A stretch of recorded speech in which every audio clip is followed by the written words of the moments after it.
A customer came to me with a complaint that their check engine light was on.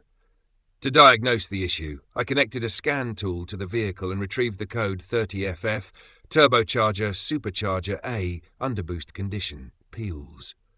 To better understand the issue, I performed a road test while monitoring the live data on the scan tool. During the test, I observed that both the long-term and short-term fuel trim values were erratic. This behavior indicated a potential issue with the air-fuel mixture, possibly caused by an air leak or a problem within the turbocharger system. I began by inspecting the air intake system, including all visible connections, hoses and components, but found no obvious faults such as loose clamps or cracked pipes. To pinpoint the issue, I connected a smoke machine to the engine intake manifold and induced smoke into the system. This method allows leaks in the intake or vacuum system to become visible. During this test, I observed smoke escaping from a deteriorated vacuum hose, confirming the source of the underboost condition.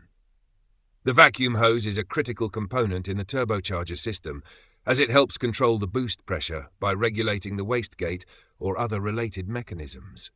When a vacuum hose deteriorates or leaks, it disrupts this control, leading to an underboost condition. This not only triggers the check engine light, but can also result in reduced engine performance and efficiency.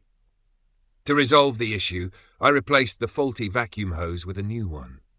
After the replacement, I cleared the diagnostic codes using the scan tool and performed another road test to verify the repair. The turbocharger system operated as it should.